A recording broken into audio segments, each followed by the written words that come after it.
Well, hello to the First Baptist family and to the Friends of First Baptist Tulsa. This is our midweek update for August 3rd, 2023. And yes, we've moved into August. Here's our 3-2-1.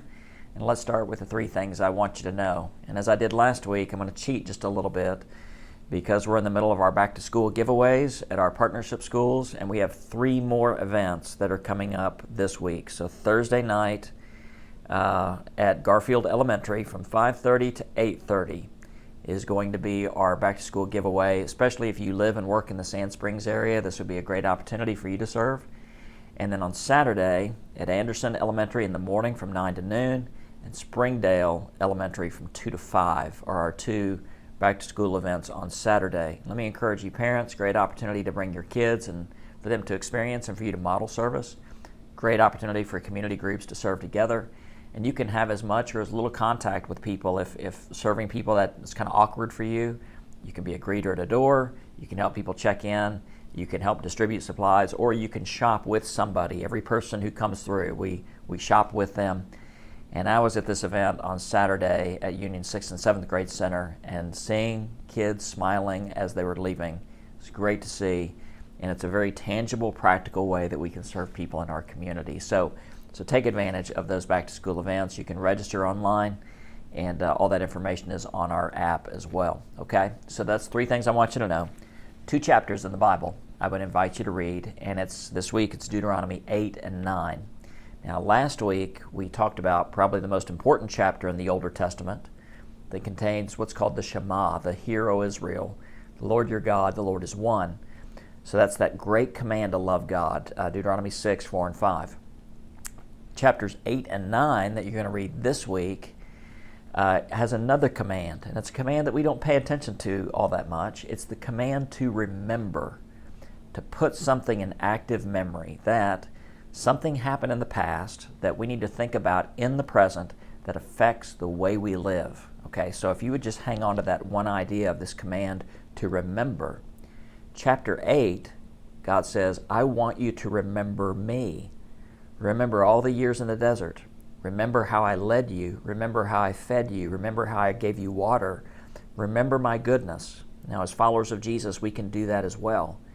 We need to remember that God has brought us out of slavery from sin. We need to remember that He has led us every step along the way. We need to remember that He has provided for us every single day, to remember the goodness of God.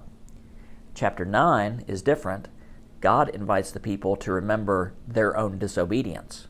So I know you've had that experience before, as have I, where this old memory comes to mind of a failure or a mistake I made or how I hurt somebody, a sin from my past, and the feelings of guilt and shame that still come with that.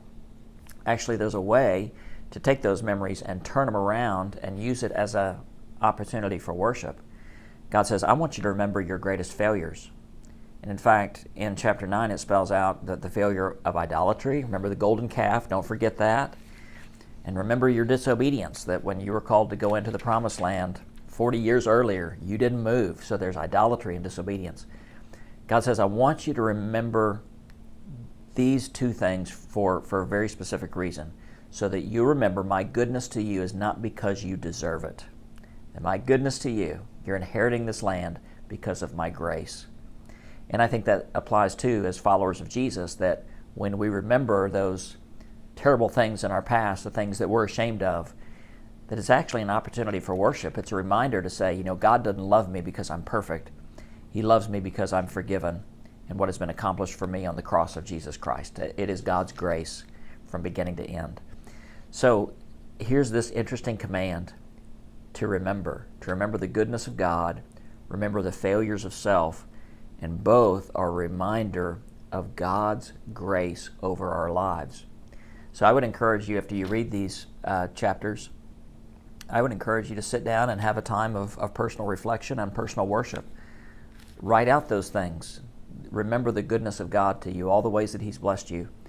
Remember some of your own failures and how God's grace overshadows all of that. Where our sin is great, His grace is greater. An opportunity to remember that becomes an act of worship. Okay. Finally, 3, 2, 1. One way I want you to pray this week, pray Matthew 5:9 over your life. And by the way, the command to remember, I think we'd do well to memorize Scripture. And my goal is every week you would use this verse to pray, and after you pray it a few times, you'll probably put it in your mind. Jesus said, "Blessed are the makers of peace, for they will be called the children of God." Blessed are the peacemakers. So pray that over yourself, that you would be a peacemaker. Ask God to make you a person of peace where you work, where you live, where you shop. And let's make peace this week because we are God's children.